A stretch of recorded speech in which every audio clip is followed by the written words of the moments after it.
Mais Saúde de hoje, que tem o objetivo de trazer novidades, informações, utilidade pública na área de saúde e nutrição, recebe hoje, um grande prazer para mim, um colega do Dr. Roque, né? E eu, claro, que sempre quero ter no meu programa também os melhores participantes. Então, pedi para o Dr. Luiz Antônio Raio Granja, que é médico, graduado pela Faculdade Bandeirante de Medicina e possui doutorado em Medicina pela Faculdade de Medicina aqui de São Paulo, da USP, e atualmente é médico do Instituto do Coração. Nosso tema hoje vai ser diabetes. Ligue 0 operadora 11 2039 1410, o telefone da América. Doutor Granja, boa tarde. Muito obrigada pela sua disponibilidade de estar ao vivo aqui. Eu sei que o senhor interrompeu a sua consulta da tarde para vir aqui e vai voltar ao consultório depois. Muito boa tarde, Gisela. Muito obrigado mais essa oportunidade para tentar mostrar para a população o que é o diabetes, tentar incentivar que o diagnóstico seja muito mais realizado para que a gente possa prevenir, porque diabetes, na realidade, não é doença. Doenças são as complicações desse distúrbio metabólico mal controlado. E o diabetes nada mais deixa de ser do que um distúrbio metabólico do metabolismo de gordura, proteína e açúcar, nessa ordem mesmo. É mais importante o controle de gordura do que até açúcar no diabetes. Olha, deve ter muita gente falando, é a primeira vez que eu escuto isso. Então vamos tentar traduzir. Por que gorduras? Primeiro, assim, nessa lista, a gordura, depois a proteína e por último a glicose. Porque esse distúrbio metabólico cada vez mais está implicado na aterogênese, que é a origem da aterosclerose, que é um processo inflamatório que dá nos vasos quando você tem o excesso de gordura e excesso de açúcar. Então, quando você tem um aumento do açúcar, tem um aumento do triglicéride, que é uma fração de gordura. E esse triglicéride passa a ser muito mais nocivo do que o próprio açúcar. Então, o controle da gordura é mais importante do que do próprio açúcar. Não deixa de ser importantíssimo o açúcar também, claro. Então, assim, resumindo, controle do diabetes, evitar gordura e açúcar. Pois é, doutor Granja, mas aí a gente vê esses chocolates diet que supostamente são para diabéticos, que tem, na realidade, um teor de gordura muito maior do que o chocolate tradicional. E aí, a indústria não vê isso? Pois é, quando o paciente sai do consultório, eu faço uma recomendação, não comer doces e açúcar, sorvetes e chocolates, nem diet ou light. Porque a quantidade de gordura é maior, como você acabou de dizer, realmente, do que o que não for diet ou light.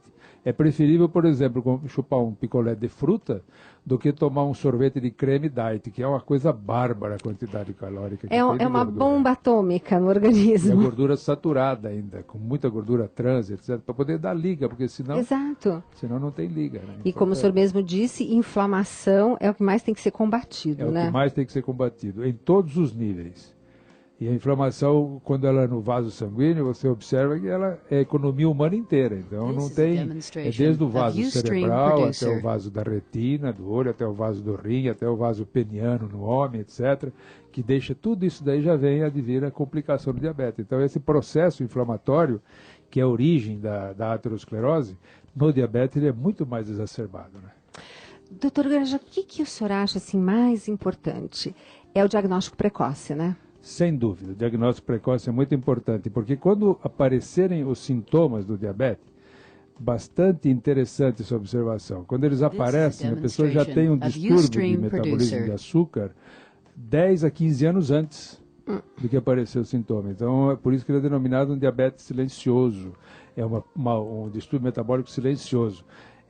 Cabe bem uma divisão dos dois tipos de diabetes. O diabetes tipo 1, que é aquele que acomete 10% dos diabéticos, esse é abrupto, ocorre mais na tenra idade, é um diabetes com deficiência total de insulina, que é o hormônio que pega o açúcar para colocar para dentro da célula para produzir energia.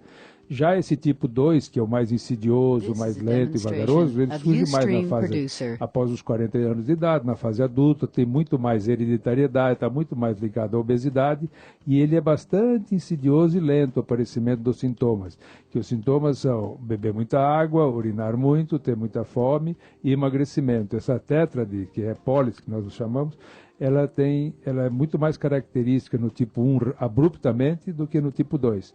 E o tipo 2, ele não tem ausência de insulina. O que ele tem é uma falta de otimização do uso da insulina. Então, ele tem uma queda da sensibilidade da insulina para pegar aquele açúcar, colocar dentro da célula para produzir energia. Diferente do tipo 1, que totalmente sem insulina. Então, o tipo 1, o tratamento é sempre insulina. O tipo 2, o tratamento pode ser medicamentos, como também pode ser insulina, dependendo da fase. Assim, traduzindo um pouquinho, é como se a gente tivesse uma chave, né, para abrir uma porta, para entrar a glicose, e essa chave entra, mas não gira. Está emperrada. Está emperrada. Então, são assim as pequenas traduções que a gente faz para um público assim tá plenamente conseguindo entender. Doutor Granja, quais são mesmo os sintomas que de repente tem gente ouvindo e fala, peraí, tá parecido com o que eu estou sentindo? Beber muita água de forma abrupta. De repente começa a beber muita água. Depois começa a urinar muito, uma quantidade muito grande, se encontrou principalmente à noite. Tomar a água, sempre por preferência de água extremamente gelada. E uma fome assim incontrolável. E no final, emagrecimento. Então é um paradoxo. Quanto mais come, porque está sendo consumido, tudo aquilo está sendo consumido, está sendo feito um catabolismo, está destruindo proteína também. Aí entra o distúrbio proteico. Começa a destruir as proteínas, a pessoa começa a emagrecer, perdendo massa magra, e pode desenvolver até hoje em dia, com bastante mais controle que há, o coma cetoacidótico, que era conhecido até 20 anos atrás, era muito comum. Hoje, raramente eu pego um coma cetoacidótico. Graças a Deus. E, doutor Granja, existe uma diabetes chamada de emocional? Não, não existe. Esse é um termo utilizado de forma popular, que não existe diabetes emocional. O que existe, na realidade, é se o indivíduo é diabético, ele tem algum distúrbio emocional, então o açúcar ele perde o controle. Então, da hiperglicemia, que é o aumento da glicose. Então, ele perde o controle, está bem controlado, tem um distúrbio emocional, discussão em casa, briga com a esposa, etc., problemas de filhos, na escola. De uma forma geral, ele responde com uma hiperglicemia. Quando tem uma infecção, também responde com uma hiperglicemia. Tal. Vários fatores que corroboram que podem tirar o paciente do controle. Por isso que tem que estar sempre acompanhando. Tal. E um deles é o distúrbio emocional. Mas certo. Negócio de emoção. E a importância do controle do diabetes, né? Eu lembro que outro dia eu entrevistei não sei se o senhor conhece o doutor Durval Damiani. Conheço, então, endocrinologista infantil, muito bom. Ele é uma graça, né? E ele contou uma história que eu achei fantástica, que ele disse assim, aqui no Brasil a gente não pode fazer transplante de diabético, de uma pessoa diabética para uma pessoa sadia, mas no Irã pode. E contou essa história que teve um rapaz diabético que morreu e um rim diabético foi transplantado num jovem normal. Depois de um ano foram fazer os exames, esse rim estava absolutamente impecável. Normal, Então, a preocupação, né, de colocar esse paciente que tem diabetes, né, de sempre estar bem assim, afinadinho, né, como a gente fala, porque senão as complicações são pelo menos 4 que a gente conhece sérias, né? Bastante sérias, justamente. Essa resposta que esse paciente que recebeu o rim deu, provavelmente é que ele não tem uma doença imunológica. Não certo? tinha, Então ele não ia atacar o que acontece com o diabetes tipo 1, que é uma doença imunológica mesmo. Exato. E as 4 tias, né? Porque a gente chama, o senhor falou das OIs, eu falo das tias. E as 4 tias, vamos falar um pouquinho dela? Rinopatia, né? Tias, As tias. Então, isso que eu lhe digo, isso já é a doença instalada. Quando você perde o controle metabólico, você começa a instalar a doença, que é retinopatia, que é nefropatia, neuropatia e vasculopatia, que é doença do vaso. Você podia falar um pouquinho de cada uma? Claro.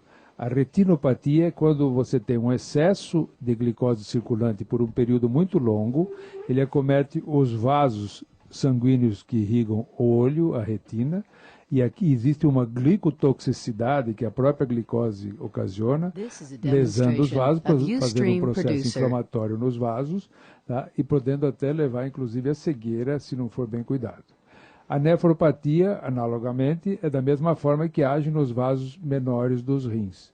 E a neuropatia nos vasos periféricos, principalmente a irrigação dos nervos, por aqueles vasos que irrigam os nervos, que também é um problema vascular, e dos próprios nervos com a impregnação de glicose.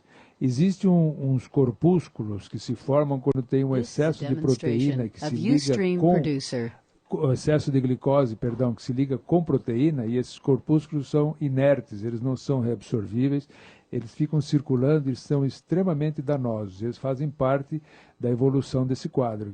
Tem uma tradução em inglês que é AGEs, Advanced Glucose End Products, que são os produtos da glicação avançada.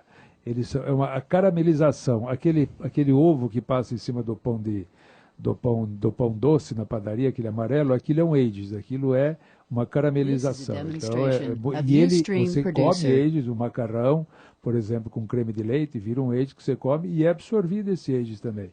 Então, esses são componentes nutricionais que aceleram a neuropatia principalmente. Além dessa microangiopatia que acomete, existe a macroangiopatia, que é uma das principais causas de morte, que é o AVC, o derrame cerebral, e o infarto do miocárdio.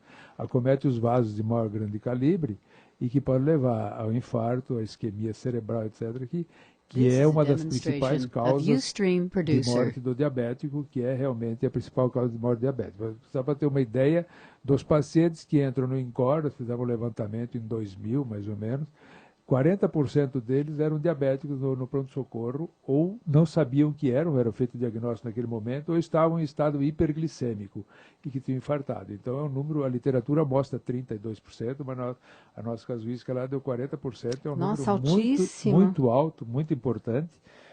E o tratamento intensivo do diabetes, a partir daí, começou a ser muito maior, o controle, para que se evite realmente essa vasculopatia generalizada. Então é dessa forma, são 4 tipos de tias, como você disse. As 4 tias que ninguém quer. São as doenças que acometem o distúrbio metabólico. E uma coisa interessante que o senhor falou, quer dizer, na hora que o paciente começa a desenvolver o sintoma, começa a perceber os sintomas, então ele já vem vindo nesse quadro há pelo menos 10 anos. Ele já vem vindo nesse quadro há pelo menos 10 anos. Isso traduz uma glicemia de quanto? Uma glicemia entre 100 e 140, 150. Tá, que ela já é danosa. Por exemplo, existem vários trabalhos mostrando que um paciente que entra na UTI com derrame, por exemplo, com AVC, ele entra com 165. Um outro paciente entra com 128. Os dois são diabéticos.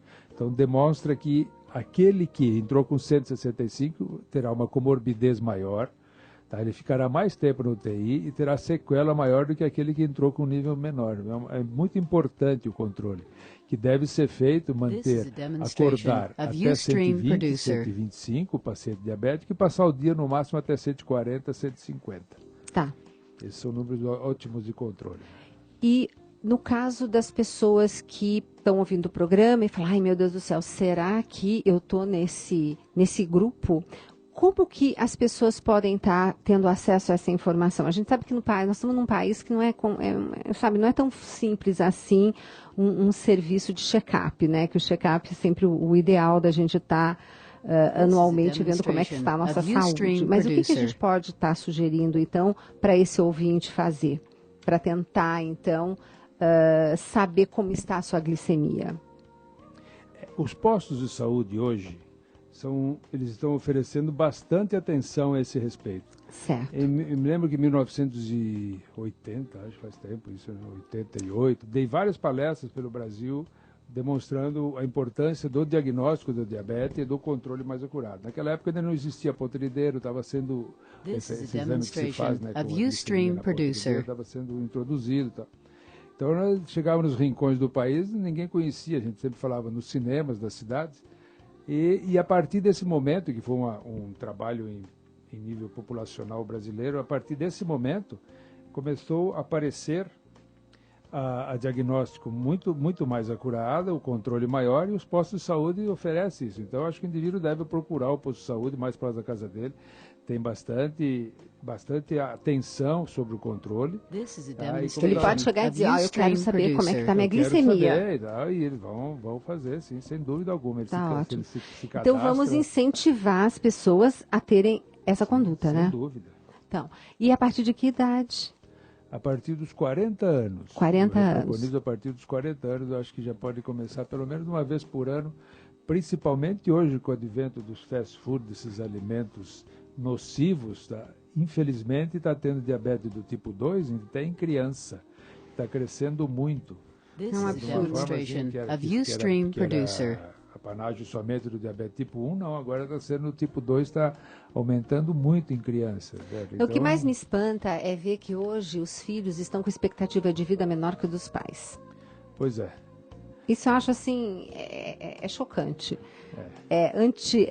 Não é lógico. Mas olha, já tem muita gente aqui perguntando umas coisas, porque realmente falou em Light Diet, o pessoal fica realmente querendo saber detalhes. Ó, a Maria Aparecida está querendo saber assim, se ela não for diabética, mas consumir produtos diet, tem problema? Não tem problema, porque se ela não é diabética, primeiro, se ela não é diabética, se ela tem o peso em dia, eu não sei por que consumir produto diet. Não precisa consumir produto hipercalórico, não precisa comer fast food, mas pode comer comida natural. Não tem absurdamente, não existe o indivíduo que, por exemplo, quando diz adoçante engorda, porque é só gordo que usa, né? Aquela história. Mas é a realidade, porque o que é natural tem que preconizar sempre o que for mais natural possível. Perfeito. E aí a Fabíola perguntando, e qual a diferença entre Light Diet? A diferença, isso é muito importante, principalmente para o diabético. Eu não aconselho, acho que um doce diet, uma marmelada, uma geleia no diabético, eu acho até interessante para substituir em certos momentos a doçura que a pessoa sente falta, mas eu demonstro que o diet, ele não tem açúcar, realmente. E o light, ele tem uma quantidade de açúcar menor. Então, precisa tomar bastante cuidado. Por exemplo, a Coca Light, ela não tem açúcar, mas isso é por causa de um problema de patente, que uma pessoa, antigamente, eu não sei, uma indústria aí, ela registrou a palavra Diet Coke. Então, por isso que eles entraram com a Light. Não tem, então, é por esse detalhe, mas ela não tem açúcar também. Mas são raras as exceções. Então precisa tomar bastante cuidado com isso. Light tem pouco açúcar, não está preconizado mesmo para o diabético. Perfeito. Mas para a dieta de emagrecimento. Né? O Ricardo perguntando quais os sintomas de uma hipoglicemia. Esse é um grande problema que precisa tomar muito cuidado. Até uns 10 anos a hipoglicemia era relevada um pouco a um terceiro plano de cuidado. Hoje nós sabemos que é muito mais perigosa do que a hiperglicemia. Porque apareceram agora os dados importantes desses últimos trabalhos realizados sobre o tratamento intensivo do diabetes. Então, cada um queria baixar mais o açúcar, e verificou-se que até casos aumentou até a mortalidade, tá? E só diminuiu a incidência de infarto, não fatal, infarto não mortal, mas aumentou a mortalidade, aumentou a insuficiência cardíaca, então uma série de outros fatores por causa da hipoglicemia exagerada. Então precisa tomar bastante cuidado, não pode, principalmente no idoso. E o sintoma principal que tem é uma sudorese muito grande, sua muito, a pessoa fica suando muito, tem uma taquicardia, uma batedeira no coração e uma fome voraz.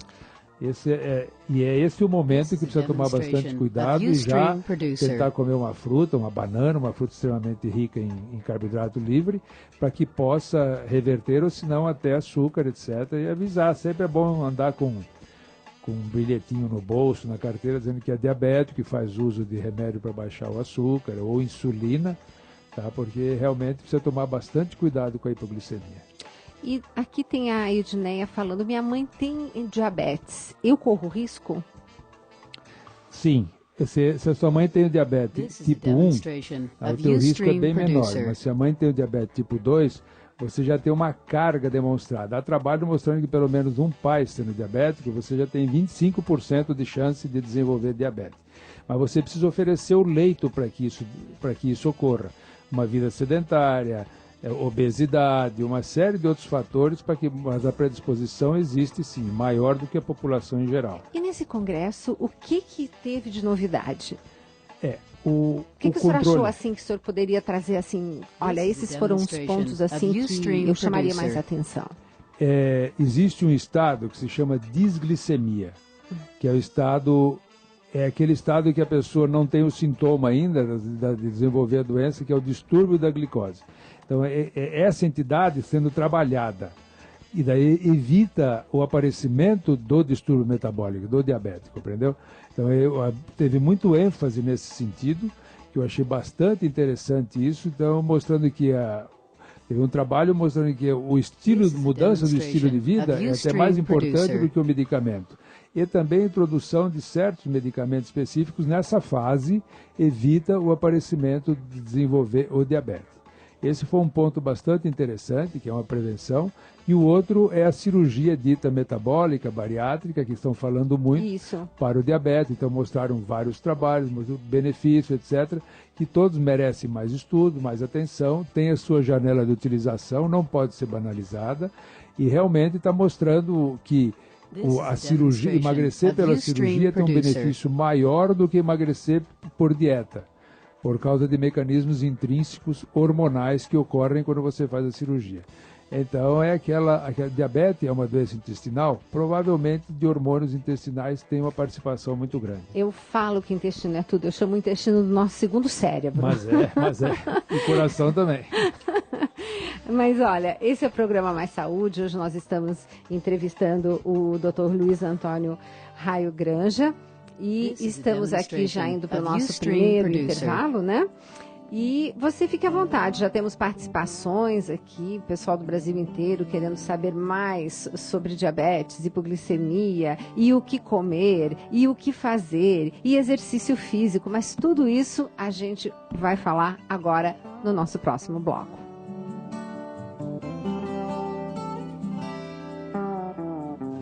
Quem me segurou foi Deus, com seu amor de Pai.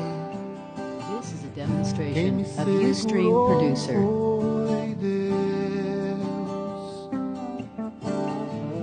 Quem cuidou de mim foi Deus, com seu amor de Pai. Quem me amparou foi Deus. Quem me segurou foi Deus, com seu amor de Pai. Quem me segurou foi Deus. Demonstration of Ustream Producer. Quem cuidou de mim foi Deus, com seu amor de Pai. Quem me amparou foi Deus. Eu quis ser fiel e o pecado como um fel amargurou meu coração.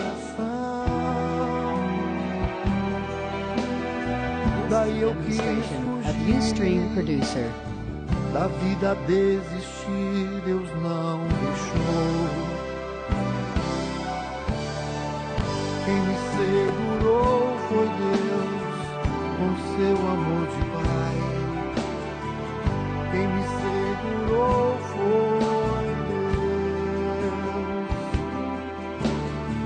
Quem me compreendeu foi Deus, quando eu chorei demais. Quando se perde alguém, parece que se perde a paz.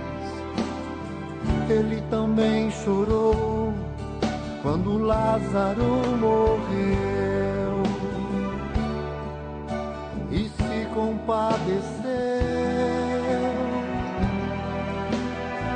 Chora comigo a minha dor, mas ressuscita a alegria e o amor.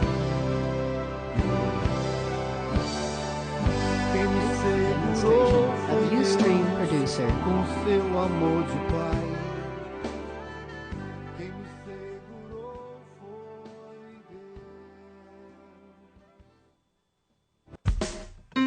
Deus. Estamos apresentando Mais Saúde. Neste mês de agosto, celebramos 7 anos da Rádio América na Canção Nova. Olá, galera da América. Eu sou o Flavinho e quero dizer para você que a Rádio América aqui em São Paulo tem sido o canal da bênção do Senhor na vida de muitas pessoas. Sintonize e divulgue entre seus amigos. Rádio América AM 1410 ou america.cançãonova.com. Rádio América, uma canção nova em sua vida. Conheça o meu livro Levanta-te e Anda, o desafio de chegar até o fim. Neste livro, escrevo para você que luta pela santidade. Livro Levanta-te e Anda, o desafio de chegar até o fim. Adquira já o seu, 0 operadora 12 3186 2600 ou acesse loja.cançãonova.com. Produtos Canção Nova, presentes que transformam vida. Estamos na segunda semana do projeto Dai-me Almas. O beato João Paulo II chamou a família de Santuário da Vida. E a missão da Canção Nova é também levar esta verdade a tantos lares que hoje estão sem brilho, sem vida. Para que isso continue acontecendo, contamos com a sua ajuda. Faça a sua contribuição através do boleto que vai junto com a sua revista Canção Nova. Projeto Dai-me Almas. Sua vida, nosso projeto. Os 100% dependem de você. Todos os dias, às 2 da manhã, experimente a fecundidade da Palavra de Deus. Nossa missão é evangelizar com Monsenhor Jonas Abib. Sintonize. América. Para chegar a um conhecimento persistente da fé, todo fiel pode encontrar um precioso conteúdo no Catecismo da Igreja Católica, um dos frutos mais importantes do Concílio Vaticano II. Ele é um dom de Deus para a interpretação do Concílio Vaticano II. A fé cresce quando é praticada, vivenciada como experiência do amor de Deus gratuitamente recebido, e assim nos torna fecundos, porque alarga o nosso coração. Ano da fé. A Canção Nova é mais igreja. Rádio América. Estamos apresentando Mais Saúde. Estávamos conversando aqui nos bastidores. Gente, é muito sério o diabetes. Tem que realmente controlar. As amputações que o senhor estava me comentando, né? Um trabalho que foi feito que fala quantas amputações são realizadas no mundo? Por diabetes, a cada 30 segundos uma amputação no mundo é realizada por complicação do diabetes. Gente, já pensou? A gente está falando uma amputação a cada 30 segundos. Gente, realmente é algo espantoso. Eu fico assim, chocada. O que chama atenção é interessante observar que é um fator mutável. Você na vida tem os fatores mutáveis e imutáveis. Se você herdar, se você tem um distúrbio genético, ele é um fator imutável. Por exemplo, a propensão para você desenvolver diabetes é um fator imutável.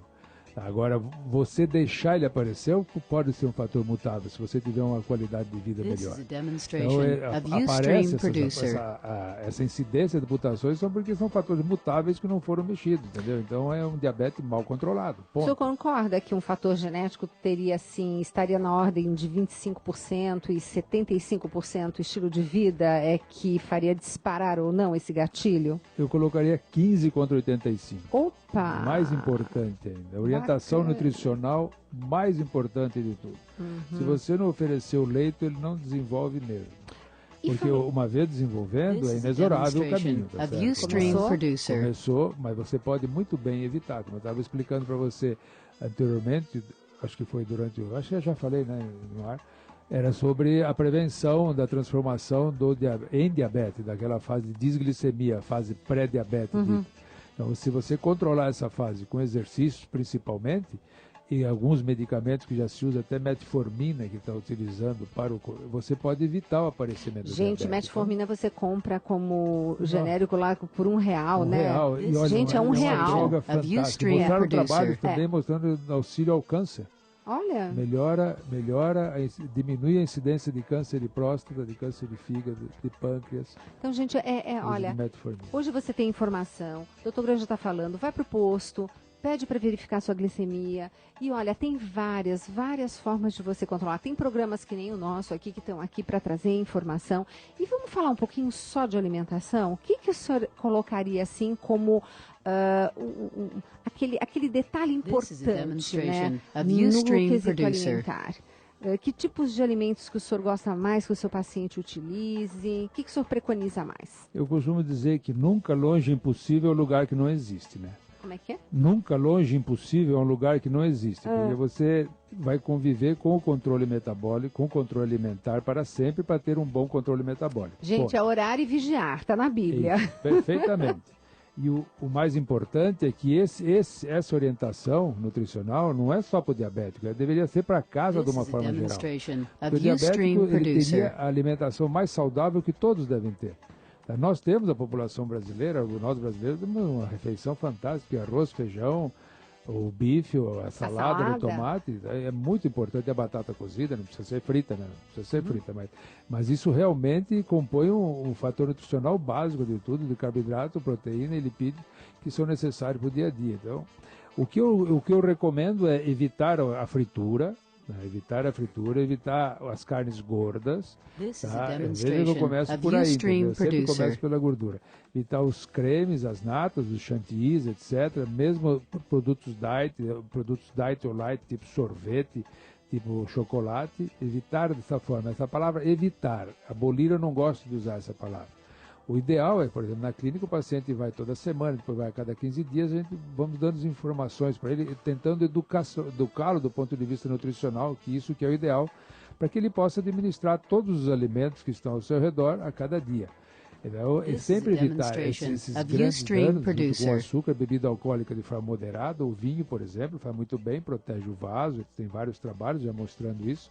Então, é importante você dar uma vida nutricional muito importante. Agora, quando você coloca que tipo de alimento, eu sou muito a favor do vegetal em cocção pequena, cocção baixa. O que chama isso? Cozer no vapor, no máximo cozido, o pochê, por exemplo, e rapidamente já comer al dente. Não só o macarrão al dente, o brócolis al dente, por exemplo, é uma delícia. E orientar, tentar educar a população do sabor verdadeiro dos vegetais, que são fantásticos, né? Então, diminuir um pouco aquela colocação de aqueles molhos, etc., que no final eles acabam mascarando todo o sabor, porque o sabor verdadeiro, então estimular a população a ter uma refeição rica em vegetais, rica em fibras, que é muito importante, que daí funciona toda a economia humana, intestino, funciona tudo perfeitamente bem. Então, basicamente é isso, e associado a um exercício regular, diário, tá, etc. Caminhada, no campo, por exemplo, as pessoas que caminham, né, a incidência de diabetes é muito maior nos grandes centros do que no campo. Isso é óbvio, porque o indivíduo tem uma alimentação muito mais frugal, muito mais simples, ele se locomove muito mais, ele tem o exercício faz parte do dia a dia dele, não que ele aqui você tem que pegar o carro e ir para um local para poder fazer exercício, é realmente complicado. Mas eu chamo dessa, é uma tríade que eu chamo, exercício, dieta orientada e nunca nada é proibido. Porque a pessoa precisa saber administrar esse proibido, porque tudo que é proibido, a pessoa vai ter interesse. Exato, infelizmente, a vida é assim. Então, você tem que evitar, não é abolir, evitar, porque tem certos momentos que se você estiver muito bem controlado com o teu açúcar, você sabe experimentar alguma guloseima, alguma coisa, porque você vai poder controlar de novo. O que importa é você manter o açúcar. A hora que você acorda, se você for diabético, no máximo até 120, 125, e passar o dia no máximo até 130, 150, de acordo com a refeição. Você mantendo isso, você vai ter o seu distúrbio metabólico bem controlado. Pois é, tem uma participação aqui, deixa eu ver se eu pego aqui no computador. Ela diz assim: eu fiz um exame recente, minha glicose pós-prandial. Explicar um pouquinho também o que é isso para quem não sabe, né? Ela deu 107. Minha hemoglobina glicada, também explicar para quem não sabe, deu 6,5. E a glicose, que eu acredito que seja em jejum, ela não menciona, mas diz que deu 113. Sou diabética. Esse número do 113 e o 6,5 da hemoglobina glicada que vai suscitar uma resposta interessante nesse contexto.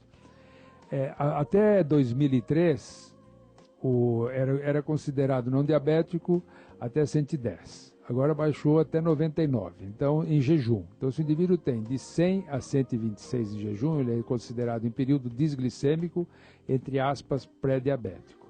Se tiver 2 dosagens acima de 126 em jejum, ele é diabético. Então o indivíduo quando tem 113, por exemplo, é aconselhável fazer a glicose pós-prandial. A hemoglobina, que é a glicose, que é a medida do açúcar após a alimentação. Geralmente você manda a pessoa almoçar ou tomar um lanche, mede 2 horas depois, que é o pico máximo da ação da glicose na circulação. Então existe um número também, que até a partir de 160 é considerado também pré-diabético, até 200, e acima de 200 é diabético. Ou a glicemia casual, aquela que o indivíduo vai no teu consultório, e você, como nós medimos sempre agora a glicose, o endocrinologista, o diabetologista, tem por obrigação de sempre ver a glicose, a primeira coisa que faz, a hora que o paciente chega no consultório. Isso hoje é muito corriqueiro, isso, nós fazemos isso. Interessante. Tudo e passamos para aí. Então você já vê, chega lá o paciente, primeira vez vai no consultório, tem 230. Epa, esse paciente provavelmente, quase com certeza absoluta, está diabético. Aí pedimos o exame de glicose de jejum e tal, e vem. E a hemoglobina glicada, que é o excesso de açúcar nos últimos 3 a 4 meses, porque hemoglobina por quê? Que é o tempo de vida da hemácia. Então, tem a duração daquela hemácia. Então, o que ela recebeu de aporte de açúcar nos últimos 3, 4 meses, que é a duração de vida da hemácia, é o que vai retratar essa hemoglobina glicada. O que significa glicada? Teve o excesso de açúcar em contato com a proteína e fez uma glicação, que é uma reação que nós chamamos, que dá esse nome, hemoglobina glicada. Então, no indivíduo não diabético é abaixo de 6. Essa senhora, nesse caso, tá certo? Ela está com 6,5, ela poderia ser uma diabética bem controlada, precisamos de mais dados, saber a idade, etc., preso e tal, mas vale a pena nessa senhora fazer uma curva glicêmica, que já é um exame mais específico, que vai ao laboratório, ingere uma substância com açúcar e limão, sabe? E faz uma curva dosando o açúcar 1, 2 até 3 horas depois que você fez essa ingesta dessa limonada, vamos chamar assim. Aí existem outros parâmetros para se observar. Pela hemoglobina glicada. Agora, pela glicose pós-prandial dela, ela não é diabética. Então, ela tem uma dosagem hoje dita, entre aspas, pré-diabética em jejum e uma hemoglobina glicada um pouco alta de diabetes em controle. Perfeito. Eu gosto que o diabético controlado fique entre 6,5 e 7, que esse é o ideal do controle do diabético. Tá. Então, essa senhora merece um estudo maior. Tá bom.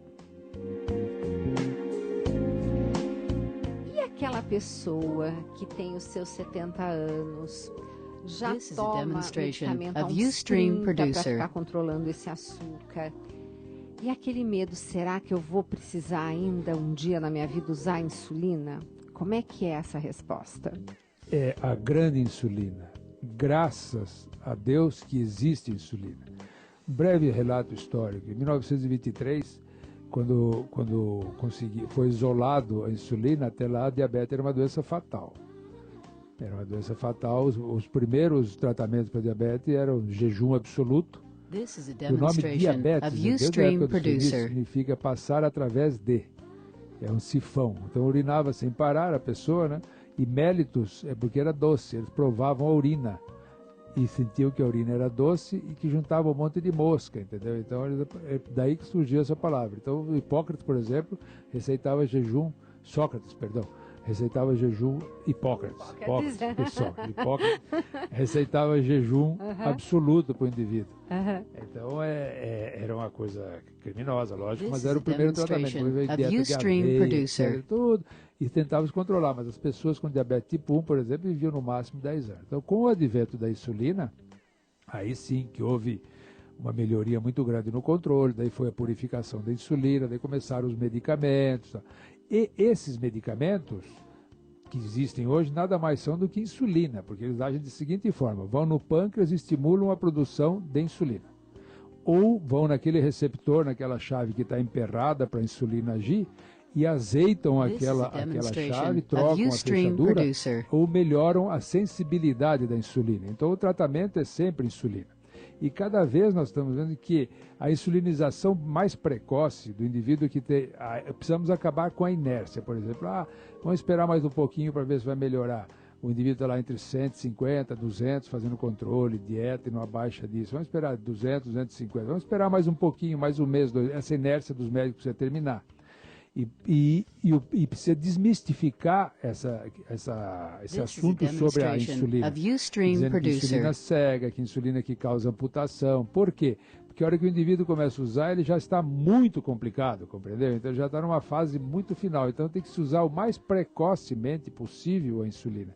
Que tem muitos trabalhos demonstrando que elas poupam a célula beta, aquela célula do pâncreas, que produz insulina, então elas preservam. Então, preservando a célula beta, o controle do diabetes fica muito mais fácil, porque você tem produção também de insulina, embora diminuta, mas você tem, e as complicações não virão com maior frequência. Você terá um número menor de complicações e o tempo maior de sobrevivência sem as complicações.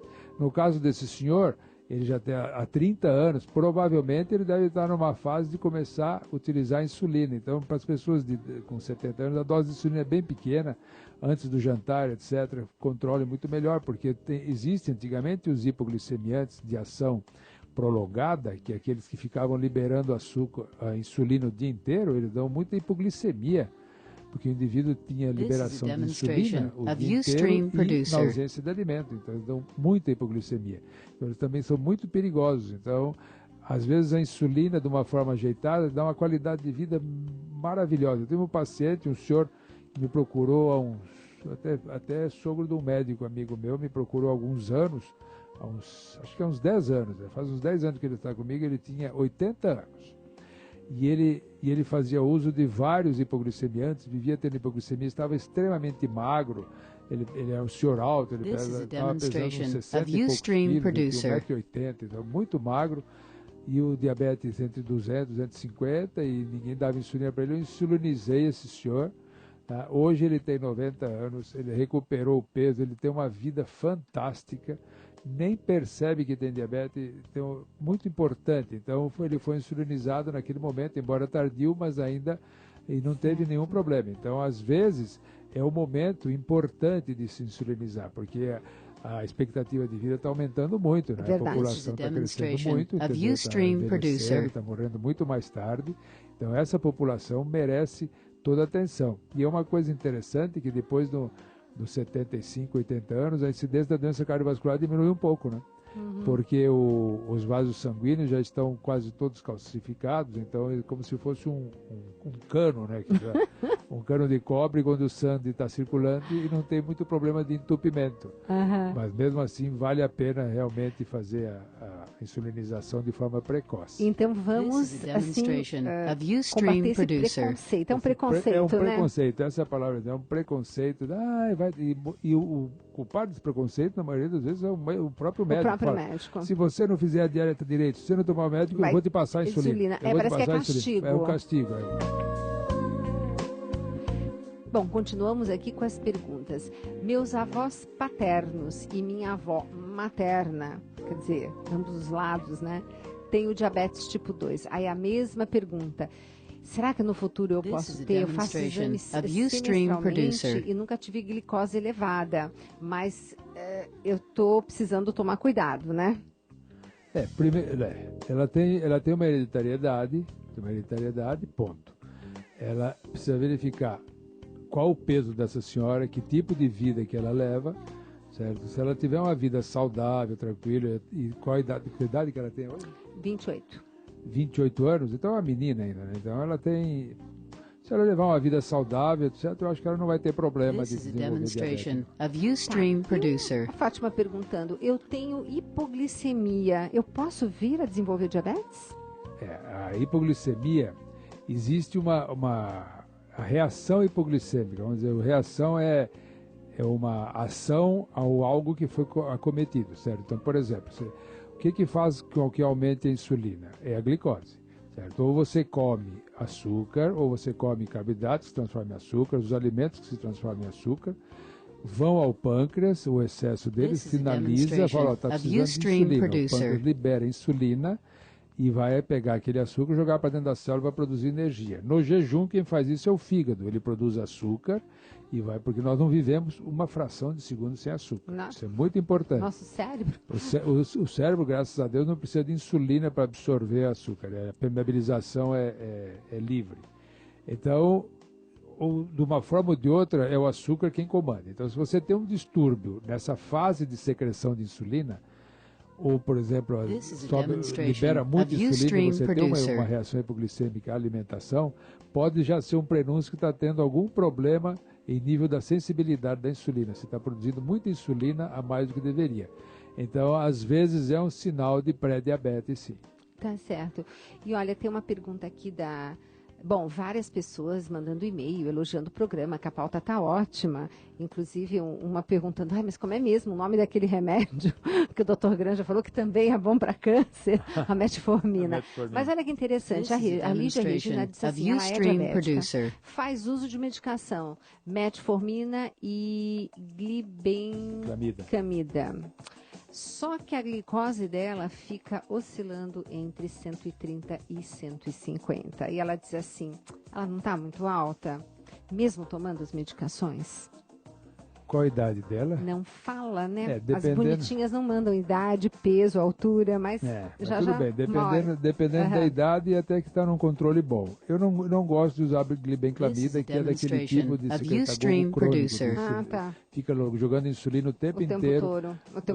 O tempo inteiro no organismo. Tá? Então ela está com sensibilizante, que é a metformina, mas está muito bem controlada essa senhora. Tá? Está bem controlada. Então tá.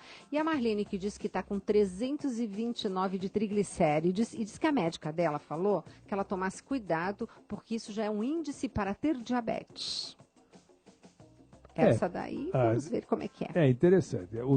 A dislipidemia, que é o distúrbio do metabolismo da gordura, do diabético, é aumento de triglicérides.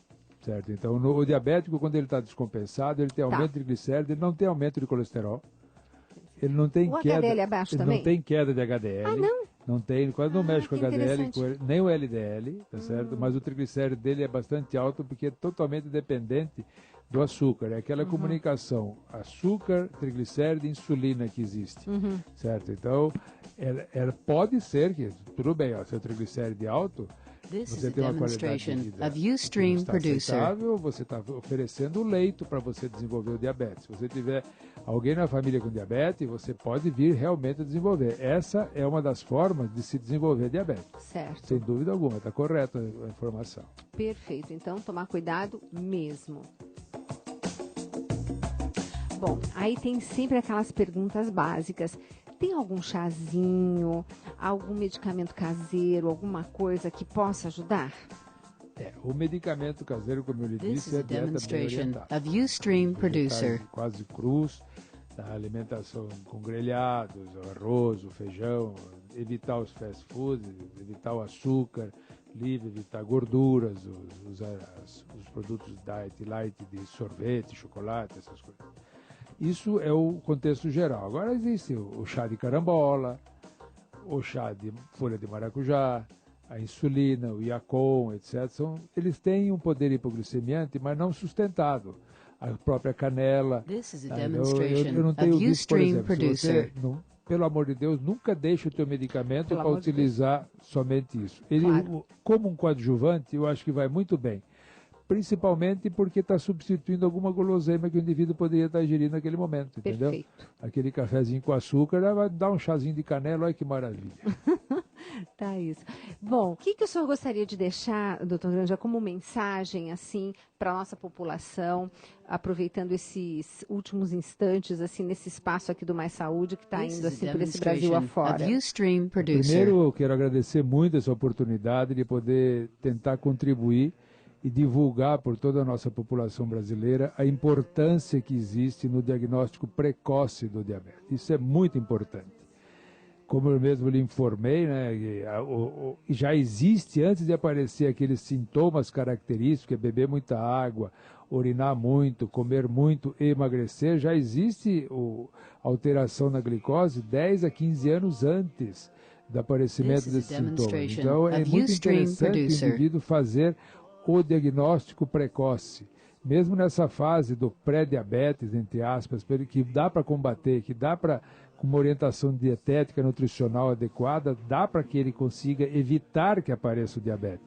E hoje é muito simples de você fazer a diagnose. Então, prevenção é tudo. Prevenção é tudo. Por exemplo, com essa ponta do dedo, com o exame da ponta do dedo, qualquer posto de saúde hoje faz. Você vai lá e faz, deu 115. O senhor comeu hoje? Não, não comi, está em jejum. Poxa, então precisamos pesquisar melhor. Então, esse indivíduo já vai ser pesquisado para ver se ele já está com distúrbio metabólico. Na casa dos amigos, hoje em dia é muito divulgado, as pessoas têm o churrasco, tem sempre 2 diabéticos que levam o aparelhinho, então, daí já faz em todo mundo que está ali, aquela confusão toda, vira uma confraria.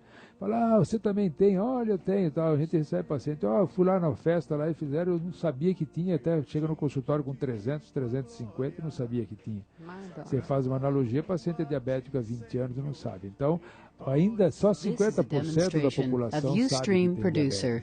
E nossa população, ainda a diagnose não está muito acurada, mas está muito melhor do que há 20 anos, assim, avassaladoramente. Eu gostaria realmente de deixar como principal mensagem essa, a prevenção. A prevenção do indivíduo que tem uma fase pré-diabética para que ele possa controlar isso e não se tornar diabético. A prevenção levando um tipo de vida saudável, um tipo de vida de alimentação saudável, com exercícios diários de preferência, e interferir sobre os fatores mutáveis, que podem ser mudados, porque já aquele tem fator que não é, o fator emocional às vezes pode não ser mudado, um problema, o fator do cheque no banco lá que não pode ser coberto, tem um monte de problema que pode prejudicar a pessoa do dia a dia dele. Mas você tentando mudar esses fatores mutáveis, você vai conseguir prevenir realmente, junto a esse contexto inteiro, que apareça esse distúrbio glicêmico e metabólico que é o diabetes. E a outra mensagem é o indivíduo diabético, que ele procure se controlar, que ele procure fazer sua dieta, ter uma orientação nutricional muito importante, o exercício. Existem trabalhos mostrando, com o trabalho com a metformina, que é o medicamento, mostrando que a mudança do estilo de vida deu uma melhoria de 50% a mais do que só o uso do medicamento. Então, se você conseguir associar os dois de uma forma bem adequada, será ótimo. Então, a mensagem realmente é essa. O diabético tem que procurar se cuidar, ter uma vida como todos nós deveríamos ter, diabéticos ou não, e aquele indivíduo que conseguir fazer o diagnóstico mais precoce, principalmente dessa fase em pré-diabetes, que ele conseguirá hoje com certeza evitar o aparecimento do diabetes. Bom, doutor Granja, muito obrigada. Quero deixar aqui os nossos microfones abertos para toda vez que o senhor quiser vir falar para a nossa população, quando for um momento que o senhor achar oportuno, algum trabalho que saiu, quiser vir, por favor, a casa aberta, porque o senhor colabora e contribui muito e faz a diferença, tenho certeza, na vida de muita gente, viu? Agradeço essa oportunidade. Um beijo enorme, fiquem com Deus e eu espero vocês amanhã aqui no Mais Saúde. Acabamos de apresentar